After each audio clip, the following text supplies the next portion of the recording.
फरवरी 2022 में रूस ने यूक्रेन पर हमला किया था और तब से लेकर अब तक ये युद्ध चल ही रहा है। इस युद्ध में लाखों लोग मारे गए हैं, जबकि अरबों डॉलर की संपत्ति और हथियार स्वाहा हो चुके हैं। लेकिन इसके बावजूद नेटो के सपोर्ट की वजह से यूक्रेन अभी भी पुतिन के सामने डटकर खड़ा हुआ है। लेकिन इस युद्ध में एक दौर ऐसा भी आया था जब यूक्रेनी सेना ने रूस को खदेड़ दिया था और रूस के पास हथियार और सैनिकों की भारी कमी पड़ गई थी, और तब ईरान रूस के लिए एक संजीवनी बनकर आया था। ईरान ने रूस को अपने हजारों घातक कामिकेज ड्रोन दिए थे, जिनके दम पर रूस ने इस युद्ध की दशा और दिशा दोनों ही बदल दिए थे।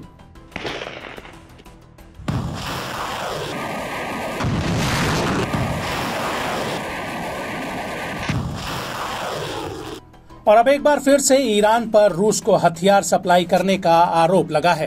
दरअसल अमेरिका ने आधिकारिक रूप से ईरान के ऊपर रूस को कम दूरी वाली फतेह 360 बैलिस्टिक मिसाइलें देने का आरोप लगाया है, और अमेरिका ने इसके चलते ईरान के ऊपर ताज़ा प्रतिबंध भी लगा दिए हैं। इसको लेकर अमेरिका के विदेश मंत्री एंटनी ब्लिंकन ने कहा कि रूस को ये बैलिस्टिक मिसाइलों की खेप मिल चुकी है और संभवतः वो इनका इस्तेमाल यूक्रेन में यूक्रेनियों के खिलाफ करेगा।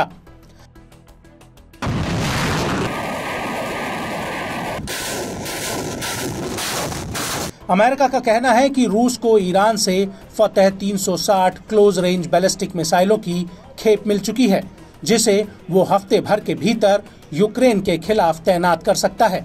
इसको लेकर अमेरिकी रक्षा मंत्रालय के प्रवक्ता पैट्रिक राइडर ने एक बयान भी दिया है। The United States has confirmed reports that Iran has transferred shipments of Fateh 360 close-range ballistic missiles to Russia, which we assess could employ them within weeks against Ukraine, leading to the deaths of even more Ukrainian civilians. To echo our State Department and White House colleagues, this is a deeply concerning development, as this partnership between Iran and Russia threatens European security and illustrates how Iran's destabilizing influence reaches beyond the Middle East and around the world. Additionally, Russian support for Iran is destabilizing as well, as Moscow is sharing technology that Iran needs.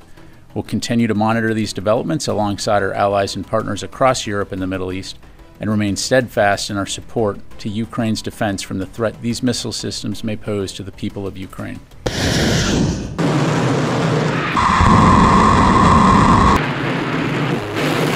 वहीं दूसरी तरफ अमेरिकी विदेश मंत्री Antony Blinken का कहना है कि रूस ईरानी मिसाइलों के दम पर फ्रंट लाइन से और आगे बढ़कर हमला करेगा। हालांकि ईरान ने अमेरिका के इन आरोपों से इनकार किया है।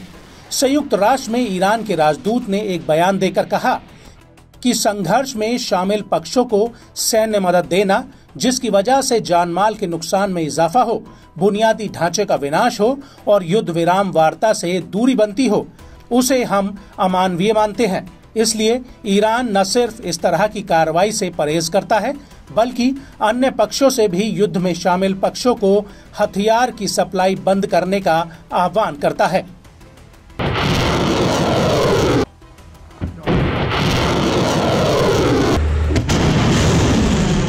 वहीं दूसरी तरफ अमेरिका के आरोपों पर ईरान के विदेश मंत्रालय के प्रवक्ता नासिर कन्नानी ने कहा कि हम मजबूती से युद्ध में एक पक्ष को हथियार सप्लाई करने की भूमिका के दावे का खंडन करते हैं। ईरान पर आरोप लगाने वाले खुद युद्ध में एक पक्ष के सबसे बड़े हथियार सप्लायर हैं। ईरान यूक्रेन में युद्ध का हिस्सा नहीं है।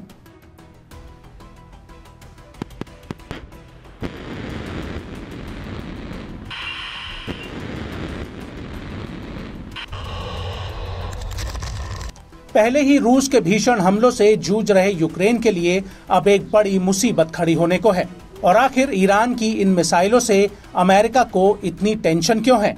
तो आपको बता दें कि अब ईरान की फतेह 360 मिसाइलें यूक्रेन में और बड़ी तबाही ला सकती हैं। इसको लेकर भारतीय रक्षा विशेषज्ञ विजेंद्र के ठाकुर का कहना है कि सटीकता के मामले में फतेह 360 मिसाइल अमेरिका की हिमार्स के पीछे है, लेकिन इनकी 30 मीटर वाली सटीकता अभी भी यूक्रेन के लिए खतरा बन सकती है। फतेह 360 मिसाइल रूस की अधिक महंगी मिसाइलों के लिए एक किफायती और प्रभावी विकल्प है।